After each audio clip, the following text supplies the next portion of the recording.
Hi! నమస్తే. Welcome to DD channel. మా DD channel చూస్తున్న మా ప్రేక్షక మహాశయులు అందరికీ నా ధన్యవాదములు.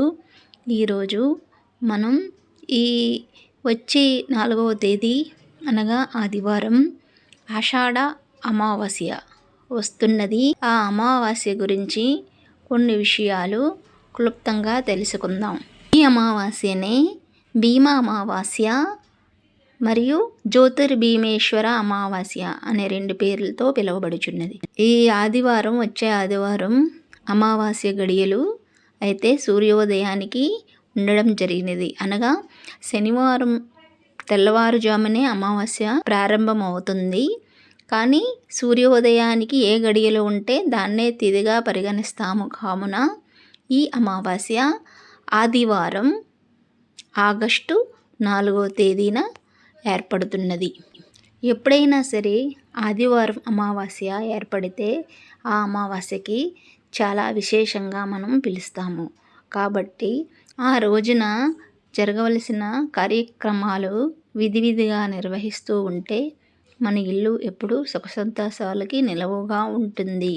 ముఖ్యంగా ఈ ఆదివారం 4వ తేదీన అమావాస్య మాత్రం చాలా పవర్ఫుల్ అమావాస్యగా పండితులు చెబుతున్నారు. ముఖ్యంగా నేను చెప్పే ఈ 2 పనులు మాత్రం ఆదివారం అమావాస్య రోజు మాత్రం అస్సలు చేయకండి. అమావాస్య రోజున ఏదైనా మన దగ్గరలో ఉన్న కాలభైరవ స్వామి గుడికి వెళ్ళి, అనగా శివాలయంలోని ఉంటారు ఆ స్వామి, అలాగే కాలభైరవుని గుడి సపరేట్గా కూడా నిర్మించి ఉంటారు. మీకు దగ్గరలో ఉన్న ఏవైనా ఆ దేవాలయంకి వెళ్ళి ఇలా గుమ్మడికాయ దీపాలు పెట్టండి. గుమ్మడికాయ 2 చెక్కలుగా చేసి పసుపు కుంకుమ పెట్టి వాటిపై 365 లేదా ఏదైనా మీకు నచ్చిన ఒత్తు ఆ లోపల ఉన్న గుంజ అంతా తీసి దాని నిండా నువ్వుల నూనె పోసి దీపం వెలిగించండి. ఇలా ఈ కాలభైరవ స్వామి గుడిలో మనం గుమ్మడికాయ దీపం పెట్టడం వల్ల మన మీద ఉన్న చెడు శక్తులు అన్నీ పోయి, అలాగే నెగిటివ్ ఎనర్జీ అంతా కూడా పోయి చాలా మంచి కార్యక్రమాలు అయితే జరుగుతాయి. కాలభైరవుడు అంటే శునకమునే వాహనంగా ధరించి ఉన్న సదాశివుడు, అంటే మహాదేవుని యొక్క ఒక అవతారం. కాళికామాతని స్వామివారు ఆవాహనం చేసుకోవడానికి ఈ అవతారం అయితే ఎత్తుతారు. కాబట్టి అలాంటి ఏవైనా చెడు శక్తులు మన మీద ఎప్పుడైనా పడుతూ ఉంటే అలాంటివన్నీ నివారించడానికి, అలాగే దుష్టగ్రహ పీడలు, అలాగే నవగ్రహ పీడలు ఏవైనా మనం వాటితో బాధపడుతూ ఉంటే ఇలాగా ఆదివారం అమావాస్య లేదా ఏదైనా అమావాస్య తిథి రోజు ఇలా కాలభైరవుని స్వామి గుడికి వెళ్ళి ఇలా గుమ్మడికాయ దీపం పెట్టి ఆ స్వామి వారికి పంచామృతాలతో అభిషేకం చేసి వచ్చిన ఆ ఇల్లు ఎప్పుడు సుఖ సంతోషాలకు లోటు ఉండదు. మన మీద పడి ఉన్న చెడు శక్తులు, నవగ్రహ పీడా శక్తుల యొక్క అన్నీ తొలగిపోయి ఆ నవగ్రహాల యొక్క అనుగ్రహం మనపై, మనందరిపై కూడా కలుగుతుంది. అంత విశేషమైనది ఈ కాలభైరవ స్వామి గుడి. మీరు కంపల్సరిగా సందర్శించండి. మహాదేవుడు అలాగే కాళికామాత అనుగ్రహం పొందండి. ముఖ్యంగా చాలామంది అమావాస్య రోజు పార్వతీ పరమేశ్వరులను ఆరాధిస్తూ ఉంటారు. ఉపవాసంతో ఉండి ఆ రోజు ఆ స్వామివారికి అయితే విశేష పూజలు, వ్రతాలు అయితే నిర్వహిస్తూ ఉంటారు. అలా చేసిన చాలా శుభం జరుగును. అలాగే ఈ అమావాస్య రోజున ముఖ్యంగా నీ ఇంటి పెద్దలు ఎవరైనా కాలం చేసినా వాళ్ళ పేరున మనం ఇలాగా పిండ ప్రదానం చేయాలి. అలాంటి వాటికైతే ఈ అమావాస్య తిథి మాత్రం చాలా అద్భుతమైన తిథి. అలా వాళ్ళకి పిండ ప్రదానం చేసి వాళ్ళ పేరున పూజలు చేసి వాళ్ళకి ఏమైనా మనం సమర్పించిన నైవేద్యాన్ని మన దగ్గరలో ఉన్న, అనగా ఏదైనా మనం అన్నం కానీ పప్పు కానీ ఏవైనా వండి ఆ పెద్దలకి నివేదన పెడతాం కదా, మన దేవుడి మూలైనా పెట్టుకోవచ్చు. అలా పెట్టుకున్న ఆ పదార్థాలన్నీ తీసుకెళ్ళి ఆరు బయటన పక్షులకి లేదా కాకులకి నివేదనగా పెట్టండి. అవి వచ్చి తిన్నాయంటే మన పెద్దల యొక్క ఆశీర్వాదం మన ఇంటిపై ఎప్పుడూ ఉంటుంది. కంపల్సరిగా మిట్ట మధ్యాహ్నం పూట మనం ఈ కార్యక్రమం చేస్తే, ముఖ్యంగా అమావాస్య తిథి రోజు పెద్దలు మన ఇంటికి వచ్చి తింటారట. అలాగే నదీ స్నానాలు, మీ ఇంటికి దగ్గరలో ఏవైనా నది ప్రవహిస్తూ ఆ రోజు ఉదయాన్నే తలంటుగా నదీ స్నానం ఆచరించండి. లేదా మనం ఎక్కడైనా తీర్థయాత్రలకు వెళ్ళినా సరే ఇలా నదీ స్నానం చేయడం వల్ల ఆ పుణ్యఫలం చాలా ఎక్కువ 1000 రెట్ల ఫలితం కలుగుతుంది అని పండితులు, పురోహితులు చెబుతున్నారు. అలాగే వాళ్ళ పేరున పప్పు బియ్యం కూడా పేద బ్రాహ్మణులకి లేదా మన దగ్గరలో గుడిలో ఉన్న బ్రాహ్మణునికి లేదా పేదవాళ్ళు ఎవరైనా మనకి కనిపించినా వాళ్ళ పేరుని చెప్పి అవి దానం చేయండి. అలా దానం చేసిన వాళ్ళకి చెందుతుంది. పితృ సంబంధిత పితృకార్యములు చేసిన మన లక్ష్మీదేవికి అలాగే పార్వతీ పరమేశ్వరుల యొక్క అనుగ్రహం మన ఇంటిపై ఎల్లప్పుడూ ఉండి ఆయురారోగ్య అష్టైశ్వర్యాలు సిద్ధించేలాగా ఆ స్వామి అయితే మనపై అనుగ్రహం చూపిస్తారు. మనం ఏదైనా నదిలోని ఇలా పిండ ప్రదానం చేయడం వల్ల పితృదేవతలు వేగా తీసుకొని సంతృప్తి చెందుతారు అని పురాణాహుతి.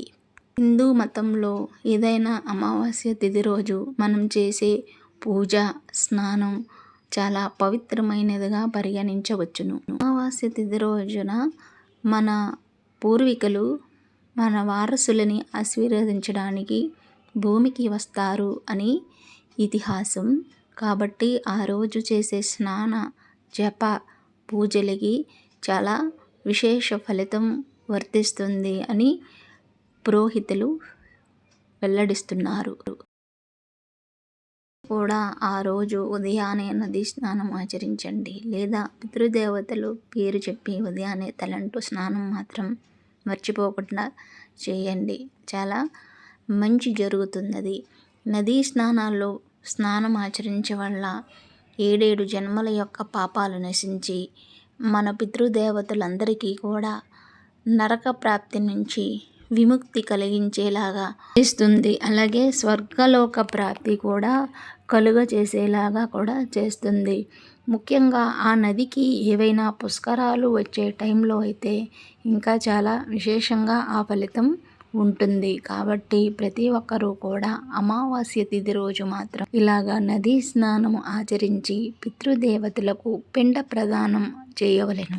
ఈ అమావాస్య రోజున పార్వతీ పరమేశ్వరులకు పూజించిన అనగా స్వామివారి యొక్క నోము నోచుకున్న విశేష ఫలితం ఉంటుంది. దాని వలన ఆదిత్యాది నవగ్రహాది దేవతల యొక్క చెడు ప్రభావం మనపై ఎప్పుడూ కూడా కలుగదు.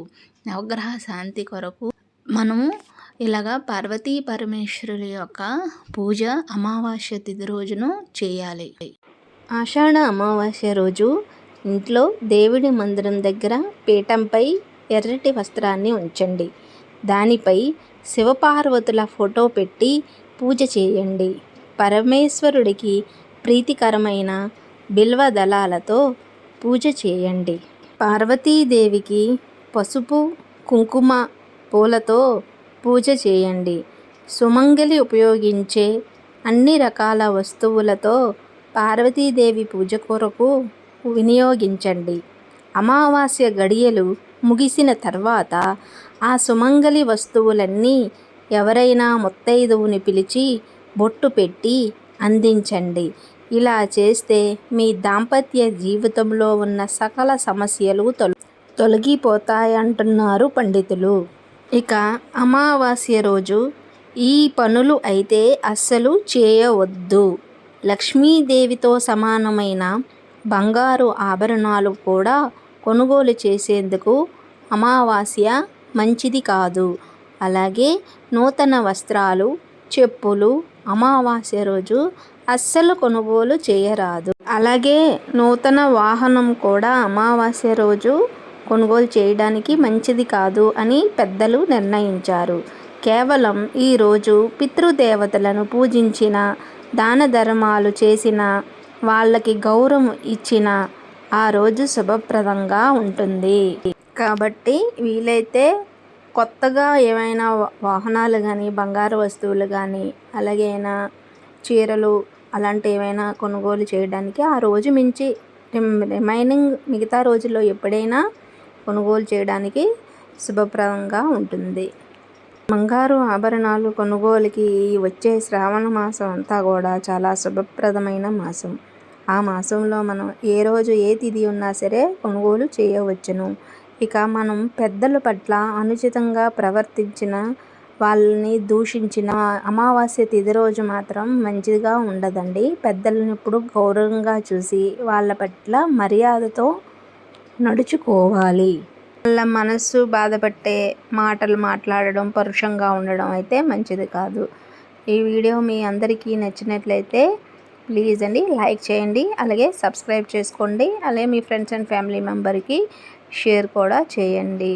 కాబట్టి వ్యూవర్స్, ఈ అమావాస్య ఆదివారం తిథి రోజు కంపల్సరిగా మన పెద్దలకి నమస్కారమైన అట్లీస్ట్ మధ్యాహ్నం పూట వాళ్ళ పేరుని చెప్పి ఇంట్లో ఒక ధూప్ స్టిక్ అయినా వెలిగించి వాళ్ళ యొక్క పరిపూర్ణ అనుగ్రహం దీవెనలు మనమందరం పొందుదాము. అలాగే వారు మధ్యాహ్నం పూట మన ఇంటికి వచ్చి మనలందరూ సుఖంగా ఉండాలని ఆశీర్వాదాలు కూడా ఇస్తారు. కనీసం నమస్కారం చేసినా చాలు, అంత మంచి తిథి ఈ అమావాస్య. సో వ్యూవర్స్, నాకు తెలిసినంత వరకు కొన్ని విషయాలు అమావాస్య తిథి గురించి మీకైతే షేర్ చేశాను. ఇంకా మీకు ఏమైనా విషయాలు తెలిస్తే కామెంట్ రూపంలో కామెంట్ కూడా తెలియచేయండి. Thank you for watching.